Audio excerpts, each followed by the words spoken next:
Hi friends, अगर आप हमारे वीडियो को सबसे पहले देखना चाहते हैं तो अभी हमारे चैनल को सब्सक्राइब करें और बेल आइकन दबाएं।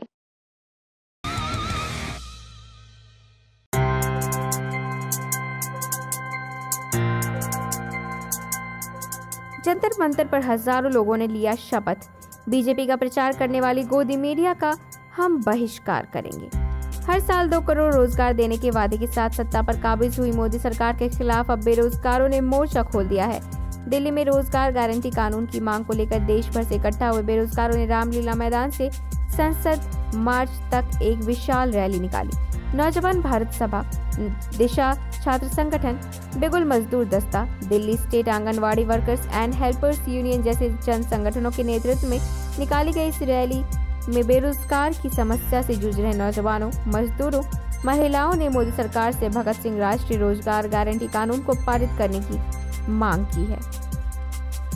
भारत बंद की सफलता से डरे पीएम मोदी, 13 पॉइंट रोस्टर पर अध्यादेश ला सकती है सरकार। आदिवासियों को जंगल से बेदखल करने के फैसले और 13 पॉइंट रोस्टर के खिलाफ 5 मार्च को भारत बंद किया गया है। इस बंद को तमाम विपक्षी संगठनों, आदिवासी संगठनों, दलित संगठनों का समर्थन प्राप्त है।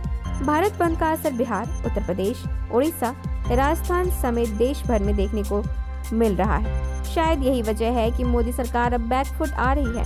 बीजेपी को ये अच्छे से पता है कि लोकसभा चुनाव से ठीक पहले SC, ST और OBC की नाराजगी भारी पड़ सकती है। गांधी के हत्यारे बड़े जिम्मेदार टीवी के चोकर हैं संजय सिंह। देश में पुलवामा हमले के बाद राफेल से लेकर रोजगार तक के सवालों को दबा दिया गया। इसमें अहम भूमिका निभाई है देश की मीडिया, जो अब तक जंग होने और पाकिस्तान पर हमला करने को लेकर इस कदर उत्साहित है जैसे वो खुद सीमा पर खड़ा होकर पाकिस्तान को मुंह तोड़ जवाब देगा। मगर ऐसा नहीं है, वो सिर्फ TRP रेटिंग की दौड़ में है, जिसे व्यापार कहा जाए तो गलत न होगा। देश की GDP विकास दर घटकर 6.6% हुई। मायावती बोली, अब इस पर मोदी की जुमलेबाजी क्या होगी। चुनाव नजदीक है पर मीडिया असल मुद्दों से दूर खड़ा है। पिछले कुछ दिनों में मीडिया की लगभग सभी खबरें भारत पाकिस्तान युद्ध के इर्द गिर्द ही चक्कर खा रही है। पिछले गुरुवार आई रिपोर्ट के अनुसार एशिया की तीसरी सबसे बड़ी अर्थव्यवस्था भारत में GDP की वृद्धि तीसरी तिमाही में 6.6% पर आ गई है, जो 3 महीनों में नवंबर के अंत तक 7.1% से लगातार गिरावट में है। अब शिवसेना ने एयर स्ट्राइक के मांगे सबूत, कहा मोदी देश को बताएं पाकिस्तान के कितने लोग मरे। शिवसेना ने अपने सहयोगी दल बीजेपी पर आरोप लगाया है कि वह पाकिस्तान पर की गई भारतीय एयर स्ट्राइक को मुद्दा बनाकर लोकसभा चुनाव में वोट बटोरने की कोशिश कर रही है। शिवसेना का कहना है कि बीजेपी एयर स्ट्राइक की आड़ में विपक्ष द्वारा उठाए गए मुद्दों को दबा देना चाहती है।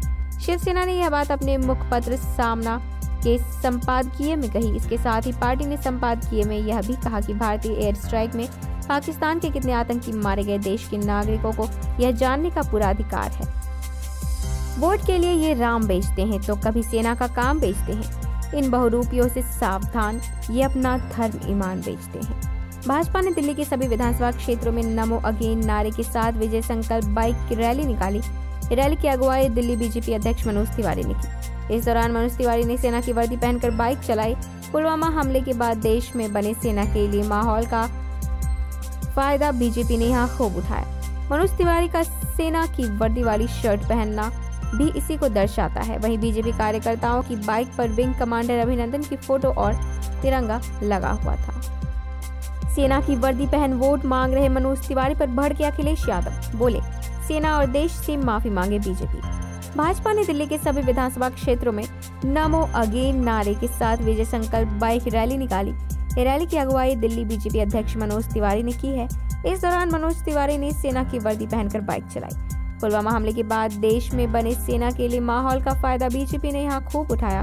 मनोज तिवारी का सेना की वर्दी वाली शर्ट पहनना भी इसी को दर्शाता है। बीजेपी को लगा था बॉर्डर पर तनाव की आड़ में देश के 110 करोड़ SC, ST, OBC का हक छीन लेंगे RJD। पुलवामा आतंकी हमले के बाद से ही भारतीय जनता पार्टी सेना, राष्ट्रवाद, पाकिस्तान आदि को मुद्दा बनाकर चुनावी माइलेज लेने की कोशिश कर रही है। पाकिस्तान पर एयर स्ट्राइक और अभिनंदन की रिहाई से बीजेपी को ज्यादा ही चुनावी ईंधन मिल गया था। ऐसे में बीजेपी राष्ट्रवाद, सीमा पर तनाव के नाम पर आरक्षण से खिलवाड़ करने की कोशिश में लगी थी।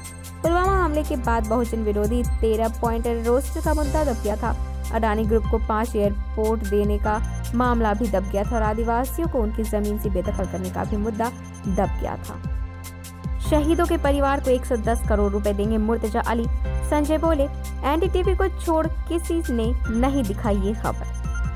फ्यूल बर्न रेडिएशन टेक्नोलॉजी का आविष्कार करने वाले साइंटिस्ट मुर्तजा अली ने पुलवामा हमले में शहीदों के परिवार को 110 करोड़ रुपए देने की मदद देने की पेशकश की है। वह ये पैसे अपनी आमदनी से देंगे। मुर्तजा अली की इस दरियादिली पर आम आदमी पार्टी के राज्यसभा सांसद संजय सिंह ने सराहना करते हुए मीडिया और देश के बड़े अमीरों अंबानी और अडानी पर निशाना साधा है। उन्होंने ट्विटर के जरिए कहा, देश में अडानी अंबानी जैसे सुरमा हैं, लेकिन किसी ने भी हमारे शहीदों के लिए इतनी बड़ी दरियादिली नहीं दिखाई। बीजेपी की वेबसाइट है। कांग्रेस नेता बोले, जो अपनी वेबसाइट सुरक्षित नहीं रख सकते वह देश की सुरक्षा क्या करेंगे। भारतीय जनता पार्टी की आधिकारिक वेबसाइट हैक कर ली गई है। हैक किए जाने के बाद वेबसाइट डाउन हो गई है और वह काम नहीं कर रही है। वेबसाइट को खोलने पर अंग्रेजी में वी विल बैक सून लिखा आ रहा है। हैक किए जाने के बाद वेबसाइट पर अभद्र भाषा का इस्तेमाल किया गया है। करीब सुबह 11:30 पर जब वेबसाइट खोली गई तो इसमें पीएम मोदी और जर्मनी की चांसलर एंजेला मर्केल का एक वीडियो नजर आ रहा था। साथ ही वीडियो के ऊपर कुछ अभद्र भाषा भी लिखी हुई थी।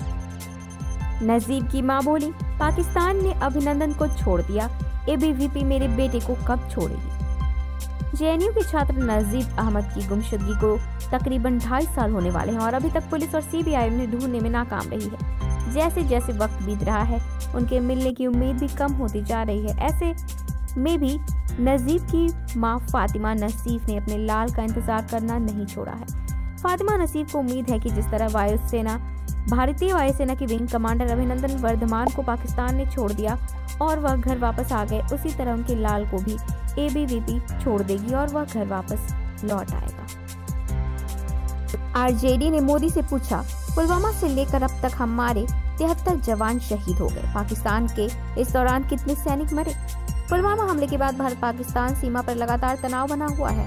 पाकिस्तान की ओर से हो रहे संघर्ष विराम के कारण पुलवामा से लेकर अब तक कुल 73 जवान शहीद हो चुके हैं। 4 मार्च को भी कुपवाड़ा जिले के हंदवाड़ा में आतंकियों के साथ मुठभेड़ में एक साथ 5 सुरक्षाकर्मी शहीद हो गए थे। इसके अलावा घाटी में रोज गोलीबारी हो रही है, लेकिन सवाल ये है कि आखिर कब तक जवान ऐसे ही शहीद होते रहेंगे। भारत बंद पर बोले राहुल गांधी, मोदी के झूठे वादों ने हर वर्ग को सड़कों पर उतरने को मजबूर कर दिया है। देश भर में आज भारत बंद का ऐलान किया गया है। इसी सिलसिले आज दिल्ली के मंडी हाउस से लेकर जंतर मंतर तक कई लोगों ने पैदल मार्च किया, जिसमें लोगों की मुख्य मांगे थी, पहला, आदिवासियों को जंगल से बेदखल करने का विरोध और दूसरा, 13 पॉइंट रोस्टर के खिलाफ तमाम विपक्षी संगठनों, आदिवासी संगठनों, दलित संगठनों ने अपनी आवाज बुलंद की। अंबानी अडानी ने नहीं, मुर्तजा अली ने की शहीदों के परिवार की मदद। संजय सिंह बोले, ये है दरियादिली। फ्यूल बर्न रेडिएशन टेक्नोलॉजी का आविष्कार करने वाले साइंटिस्ट मुर्तजा अली ने पुलवामा हमले में शहीदों के परिवार को 110 करोड़ रुपए की मदद देने की पेशकश की है। वह ये पैसे अपनी आमदनी से देंगे। मुर्तजा अली की इस दरियादिली की आम आदमी पार्टी के राज्यसभा सांसद संजय सिंह ने सराहना करते हुए मीडिया और देश के बड़े अमीरों अंबानी और अडानी पर निशाना साधा है। महाराष्ट्र बीजेपी अध्यक्ष बोले, तुम मुझे वोट दो, मैं तुम्हें पैसा दूंगा। सपा नेता बोली, क्या अब चुनाव आयोग कुछ बोलेगा। ये बयान किसी बीजेपी समर्थक नहीं बल्कि महाराष्ट्र बीजेपी अध्यक्ष राव साहेब पाटिल दानवे का है, जिन्होंने पिछले दिनों यानी कि 2 मार्च को जनसभा में ये बात कही। दरअसल बीजेपी नेताओं को विपक्ष का सवाल पूछना रास नहीं आ रहा है। वो कभी उन्हें देशद्रोही करार दे रहे हैं तो कभी सीधे सीधे गद्दार ही घोषित कर दे रहे हैं।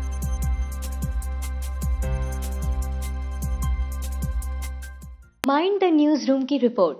Thank you for watching our video. अगर आपको हमारी वीडियो पसंद आई हो तो इसे लाइक जरूर करें और हमारे चैनल को सब्सक्राइब करना ना भूलें।